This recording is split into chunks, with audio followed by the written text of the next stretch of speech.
Hello guys, welcome back to my YouTube channel. तो आज हम अपना शुरू करने जा रहे हैं चैप्टर 1 जो है अकाउंटिंग फॉर शेयर कैपिटल। इसका जो इंट्रोडक्शन था वो हमने लास्ट वीडियो में पढ़ लिया था। जो इसका इंट्रोडक्शन था वो हमने अपनी लास्ट वीडियो में पढ़ लिया था। तो आज का जो हमारा टॉपिक है वो है accounting treatment for issue of shares at par, कि जब हम शेयर को इशू करेंगे किस पे, एट पार वैल्यू पे, तो उसका जो अकाउंटिंग ट्रीटमेंट है या उसमें जो कौन कौन सी एंट्रीज है जो हम पास करते हैं उसको हम इसमें पढ़ेंगे। तो अकाउंटिंग ट्रीटमेंट पढ़ने से पहले हमें ये देखना ज़रूरी है कि जो इशू ऑफ शेयर्स है वो कितने तरीके से होते हैं। तो जो इशू ऑफ शेयर्स है वो दो तरह से होते हैं, एक होता है एट पार और एक होता है एट प्रीमियम। तो एट पार का क्या मतलब हुआ कि कंपनी का जो शेयर है उसकी जो फेस वैल्यू है कंपनी ने उतने पे ही अपने शेयर को इशू कर दिया, कि उस शेयर की जितनी भी फेस वैल्यू है उतने पे जब कंपनी इशू कर देती है तो उसको हम मानते हैं कि कंपनी ने एट पार इशू किया है। जैसे हमने यहाँ नीचे लिखा है कि face value of the share. तो एट पार का क्या मतलब हुआ? एट पार का मतलब हुआ कि जब कंपनी ने इशू किया अपना शेयर किस पे, face value of the share, कि जितनी उस शेयर की फेस वैल्यू थी उतने पे ही कंपनी ने अपने शेयर को जो है इशू कर दिया, तो वो माना जाता है एट पार। वैसे ही अगर हम एट प्रीमियम देखें तो एट प्रीमियम में हमारे पास दो चीज़ें इंक्लूडेड हो जाती है, एक होता है पार वैल्यू और एक होता है प्रीमियम। तो कंपनी एट प्रीमियम को अगर हम अच्छे से समझना चाहें तो इसका मतलब होता है कि कंपनी कब अपने जो शेयर है उसको प्रीमियम पे कब इशू करती है। तो जब कंपनी की जो गुडविल होती है वो बहुत अच्छी होती है। जब कंपनी की गुडविल क्या है, बहुत अच्छी होती है, तो कंपनी जो है अपने शेयर्स को इशू कर देती है किस पे, एट प्रीमियम पे। तो जब कंपनी की गुडविल बहुत ज़्यादा अच्छी है तो कंपनी इजीली जो है अपने शेयर को इशू कर देती है किस पे, एट प्रीमियम पे। तो यही हमारे पास दो तरीके होते हैं शेयर को इशू करने के लिए, एक होता है एट पार, एक होता है एट प्रीमियम। हम जो शेयर को इशू वो एक और तरीके से कर सकते हैं, उसको भी हम समझते हैं। हम जो शेयर्स इशू करते हैं वो हम एट डिस्काउंट पे भी करते हैं। लेकिन अगर हम कंपनीज एक्ट 2013 देखें तो उसके अंदर जो है कंपनी एट डिस्काउंट पे जो है अपने शेयर्स को जो है इशू नहीं कर सकती है, क्योंकि ये जो है इलीगल एक्टिविटी के अंदर आ जाता है। कंपनी अगर चाहे तो वो एट डिस्काउंट पे अपने शेयर्स को इशू कर सकती है, लेकिन किसको? सिर्फ अपने डायरेक्टर्स को या अपने मेंबर्स को। कंपनी या तो सिर्फ अपने डायरेक्टर्स को या तो सिर्फ अपने मेंबर्स को ही शेयर इशू कर सकती है किस पे, एट डिस्काउंट पे। अदरवाइज कंपनी एक्ट 2013 के अंदर ये जो है एक इलीगल एक्टिविटी के अंदर आ जाता है। तो अगर हम इसको इशू ऑफ शेयर को अगर हम एक एग्जांपल से समझना चाहें तो जैसे हमने यहाँ एक एग्जांपल लिया है कि जो पार वैल्यू है शेयर की वो है ₹10 पर शेयर और जो प्रीमियम की वैल्यू है वो है 5। तो अगर हम एक शेयर खरीदना चाहते हैं तो उस एक शेयर की वैल्यू कितनी पड़ेगी एट पार पे? सिर्फ ₹10, क्योंकि एट पार का क्या मतलब होता है कि जितनी पार वैल्यू है जितनी उसकी, इसको अगर हम फेस वैल्यू भी बोल सकते हैं, जो पार वैल्यू है उसको हम फेस वैल्यू भी बोल सकते हैं। तो जब हम कोई भी शेयर एट पार लेंगे तो उसका क्या मतलब होगा कि वो हमने फेस वैल्यू पे लिया है। लेकिन अब वही सेम शेयर अगर हमने प्रीमियम पे लिया है, अगर हमने प्रीमियम पे लिया है तो उसमें क्या क्या इंक्लूडेड हो जाएगा? एक तो पार वैल्यू, तो इसकी पार वैल्यू क्या है? तो जो इसमें ये 10 है वो इसकी क्या है? Par value. और जो इसमें 5 है वो इसकी क्या है? Premium value. तो ये इसका मतलब हुआ कि शेयर को हम एट पार इशू कर सकते हैं और एट प्रीमियम। तो एट प्रीमियम में जो है उसमें एक चीज़ एक्स्ट्रा ऐड हो जाती है, वो होती है प्रीमियम की वैल्यू। बस इतना सा ही ये टॉपिक है। इसके बाद जो है हम एंट्रीज पढ़ेंगे, पर लेकिन अभी जो हम एंट्रीज पढ़ेंगे वो किस पे पढ़ेंगे? एट पार पे। जो भी हम एंट्रीज पढ़ेंगे वो सिर्फ एट पार पे पढ़ेंगे, प्रीमियम वाली एंट्रीज हम नेक्स्ट लेक्चर में पढ़ेंगे। हम इसमें पढ़ने जा रहे हैं issue of shares at par. तो अभी हम पढ़ेंगे कि एट पार पे जब हम शेयर को इशू करते हैं तो क्या क्या एंट्रीज होती है। तो इसमें जो है मेनली हमारे पास 8 एंट्रीज होती हैं और ये जो है हर क्वेश्चन के लिए सेम ही है। प्रीमियम में एक आधी एंट्री जो है वो बढ़ जाती है, बाकी सारी एंट्रीज जो है सेम रहती है। आपको सिर्फ ये 8 एंट्रीज ही हैं जो लर्न करनी है और ये बहुत ज़्यादा सिंपल है, हम इनको एक एक करके पढ़ेंगे। तो जो हमारी सबसे पहले इसमें एंट्री आती है वो आती है फॉर एप्लीकेशन मनी रिसीव्ड। तो जब हम अपने शेयर को, जब हम एक नोटिस निकालते हैं कि हमारे शेयर जो है ओपन है, तो लोग जो है इसके लिए अप्लाई करते हैं। तो अब जो है ये कंपलसरी कर दिया गया है कि जितने भी एप्लीकेशन रिसीव्ड होगी उसके साथ जिन्होंने अप्लाई किया है उनको कुछ अमाउंट जो है जो कंपनी ने एप्लीकेशन मनी के लिए फ़िक्स किया है वो देना ही देना पड़ेगा। तो सबसे पहले जो होता है वो होता है फॉर एप्लीकेशन मनी रिसीव्ड। तो उसके लिए हमारी एंट्री होती है bank account debit to share application account. Bank account की हमारे पास पैसे आए इसलिए ये डेबिट हो गया और शेयर कैपिटल का अकाउंट जो है वो हमारे पास यहाँ क्रेडिट हो जाता है। ठीक है, तो जो हमारे पास नेक्स्ट एंट्री आई वो है फॉर अलॉटमेंट ऑफ शेयर। अब उन लोगों ने अप्लाई तो कर दिया, उन्होंने एप्लीकेशन मनी भी भेज दी। अब कंपनी का क्या काम है कि कंपनी उनको क्या करेगी, शेयर अलॉट करेगी। कंपनी उनको क्या करेगी, शेयर अलॉट करेगी। तो उसके लिए एंट्री होती है share application account debit to share capital account. तो उसके लिए एंट्री होती है share application account to share capital account. और ये किससे डेबिट क्रेडिट कर दी जाएगी, जो उसका अमाउंट होगा, जो हमने यहाँ शेयर एप्लीकेशन का अमाउंट लिखा है वही अमाउंट यहाँ ट्रांसफ़र कर दिया जाता है।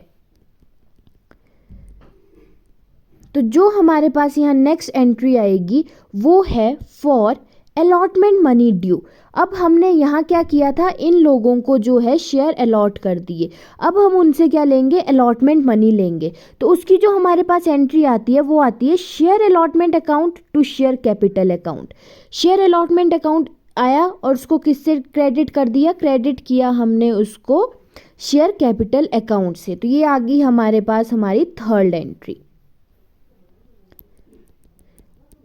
और ये किससे, यहाँ जो इसका अमाउंट जो आएगा वो आएगा जितना भी कंपनी ने अलॉटमेंट मनी का अकाउंट रखा है उतने से इसको यहाँ हम डेबिट और क्रेडिट कर देते हैं।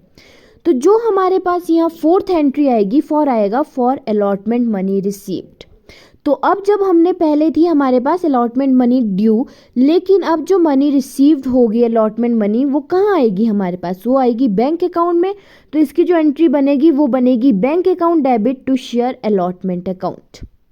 ठीक है, और ये किससे डेबिट और क्रेडिट कर दी जाएगी, जो यहाँ हमने ड्यू किया है, जो यहाँ शेयर अलॉटमेंट का अमाउंट ड्यू किया है उसी से ही हम इसको यहाँ क्रेडिट कर देंगे। तो ये आएगी हमारी फिफ्थ एंट्री।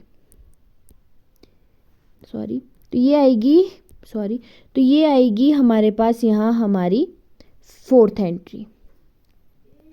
तो जो नेक्स्ट एंट्री होगी हमारे पास वो होगी for first call money due. तो पहले हमने एप्लीकेशन के लिए की, फिर अलॉटमेंट के लिए, तो अब जो नेक्स्ट एंट्री है वो है फर्स्ट कॉल मनी के लिए। तो सेम ही एंट्री होगी जो हमने यहाँ अलॉटमेंट मनी ड्यू के लिए की थी, वही सेम एंट्री किसके लिए होगी, फर्स्ट कॉल मनी ड्यू के लिए। बस यहाँ शेयर अलॉटमेंट की जगह, जो यहाँ हमने शेयर अलॉटमेंट किया है उसकी जगह आ जाएगा यहाँ शेयर फर्स्ट कॉल अमाउंट, और बाकी जो एंट्री है वो सेम रहेगी। लेकिन जो इसका हमारे पास अमाउंट रहेगा वो रहेगा जो हमारे पास कॉल मनी का अमाउंट दिया होगा क्वेश्चन में, उससे इसको डेबिट और क्रेडिट करना है। बस यही डिफरेंस है, बाकी जो एंट्री है वो देखो सेम है। यहाँ शेयर अलॉटमेंट है, यहाँ शेयर फर्स्ट कॉल अकाउंट आ गया, बस बाकी जो एंट्रीज है हमारे पास वो क्या है, सेम। तो एक मिनट मेरे को इसको अनडू करने दो। तो अब जो हमारे पास नेक्स्ट एंट्री आई वो आई for final first call money received. तो वही सेम जो हमने अलॉटमेंट मनी रिसीव के लिए की थी वो थी bank account debit to share allotment account, और यहाँ है bank account debit to share first call account. बस शेयर अलॉटमेंट की जगह यहाँ क्या आ गया, फर्स्ट कॉल। अलॉटमेंट की जगह यहाँ क्या आ गया फर्स्ट कॉल, बाकी जो एंट्री है वो सेम ही रहेगी। तो आपको सिर्फ ये 2 एंट्रीज मेनली जो है, ये स्टार्टिंग की जो ये 4 एंट्रीज है ये ही इम्पॉर्टेंट है, ये ही लर्न करनी है। अगर आप ये 4 एंट्रीज भी लर्न कर लेते तो बाकी की जितनी भी एंट्रीज है वो बिल्कुल सेम है। बस जहाँ अलॉटमेंट है वहाँ अलॉटमेंट लिखना है, जहाँ फर्स्ट कॉल है वहाँ फर्स्ट कॉल लिखना है, बाकी जो एंट्रीज है वो सेम ही रहेंगी। तो जो हमारी नेक्स्ट एंट्री इसमें है वो है for final call money due. तो अब इसमें हमने कौन सी मनी ड्यू करनी है, फाइनल कॉल की। अगर यहाँ क्वेश्चन में गिवन हो कि सेकंड कॉल भी है, थर्ड कॉल भी है, मतलब जितने भी कॉल्स हैं उन सब की एंट्री सेम ही होती है। जैसे फर्स्ट कॉल में किया है हमने वैसे ही सेकंड के लिए करना है और वैसे ही थर्ड के लिए करना है।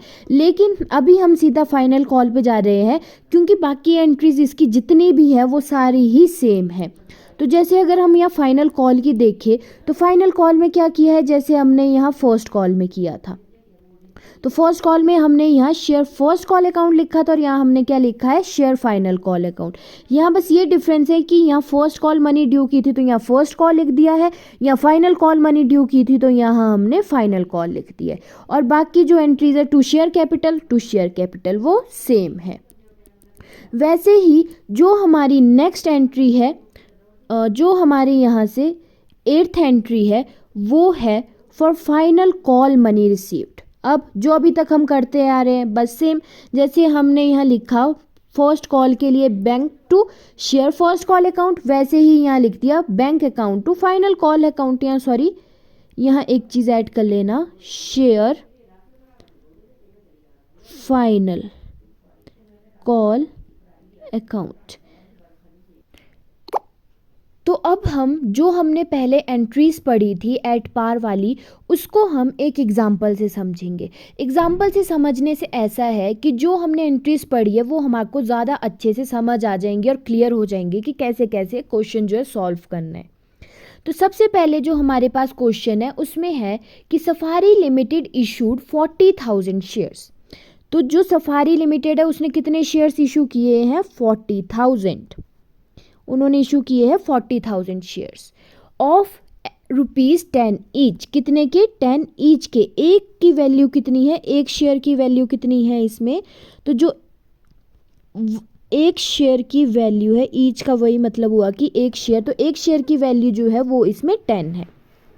आगे लिखा है पेबल एज, तो हमें वो पे कैसे करने हैं, तो वो है ₹2 ऑन एप्लीकेशन।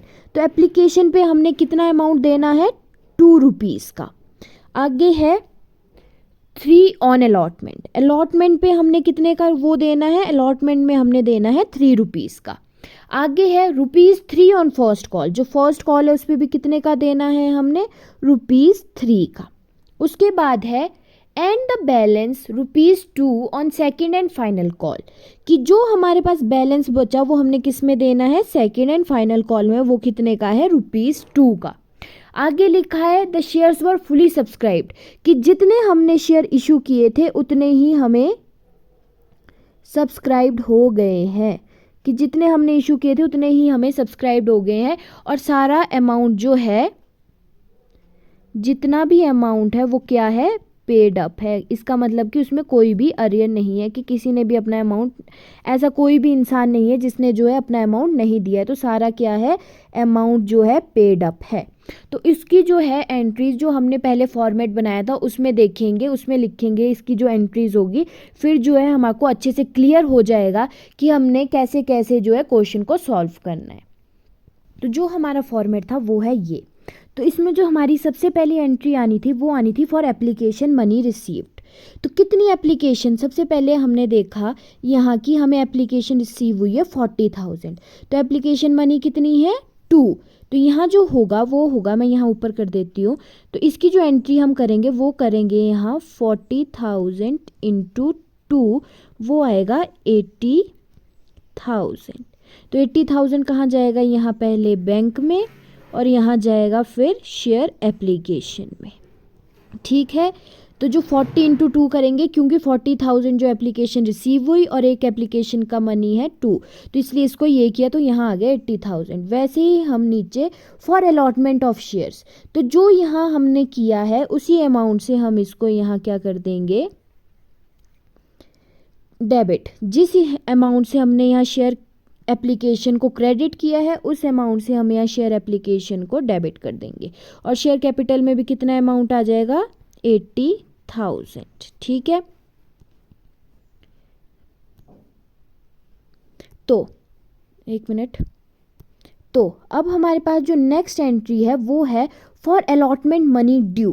तो अलॉटमेंट मनी ड्यू हम कैसे निकालेंगे, तो हम यहाँ सबसे पहले देखेंगे, एक मिनट, तो हम यहाँ सबसे पहले देखेंगे कि हमें एप्लीकेशन कितनी रिसीव हुई है, वो हुई है 40,000 और अलॉटमेंट में एक की मनी कितनी है, 3। तो ये कैसे आएगा, 40,000 इंटू 3। तो हम इसको यहाँ भी करके देख लेते हैं, तो वो आएगा यहाँ से 40,000 इंटू 3, तो ये आएगा 1,20,000। तो इतनी जो है ये क्या है, अलॉटमेंट मनी जो है ड्यू हुई है, कितनी हुई है, 1,20,000। तो इसी को ही हम यहाँ लिख देंगे, अलॉटमेंट मनी कितनी ड्यू हुई है हमारे पास यहाँ, वो हुई है 40,000 इशू हुए थे इंटू अलॉटमेंट का जो रेट है वो है 3, तो यहाँ आ जाएगा 1,20,000 और यहाँ भी आ जाएगा 1,20,000। अब आगे है फॉर अलॉटमेंट मनी रिसीव्ड। तो यहाँ पहले ही बता दिया गया था कि सारी की सारी मनी जो है वो हमें रिसीव हो गई, तो कोई भी एरियर नहीं है, तो जितना हमारे पास अलॉटमेंट का रेट है वो हमारे को सब रिसीव हो गया, तो हम उसी से ही इसको यहाँ एंट्री पास कर देंगे। तो यहाँ भी आएगा 1,20,000। ठीक है, तो जो नेक्स्ट एंट्री हमारे पास है वो है for first call money due.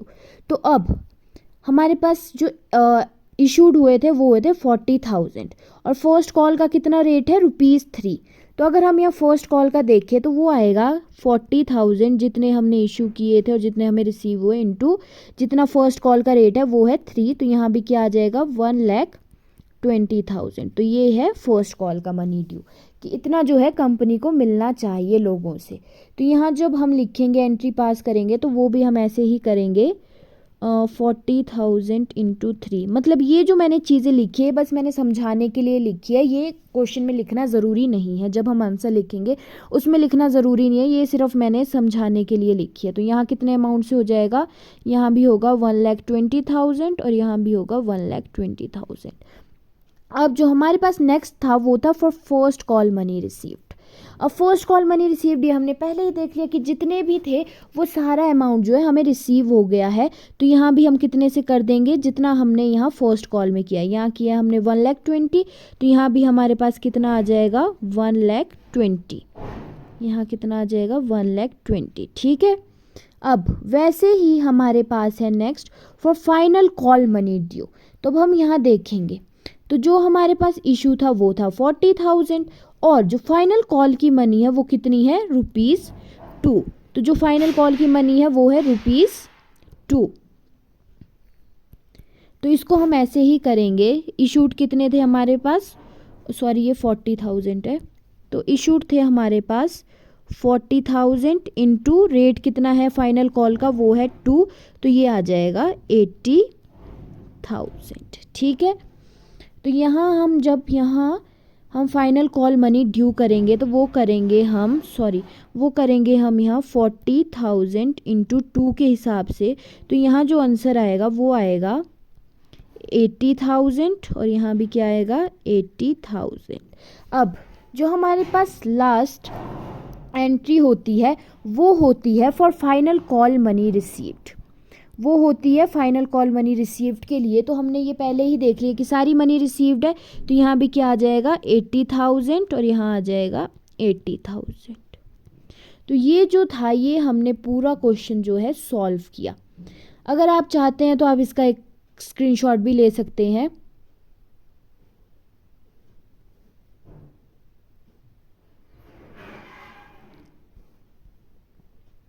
ये जो था हमारा ये एट पार वाला टॉपिक ख़त्म हो गया। थैंक यू पूरा देखने के लिए, और अगर अच्छा लगा हो तो please like share and subscribe करें। Thank you.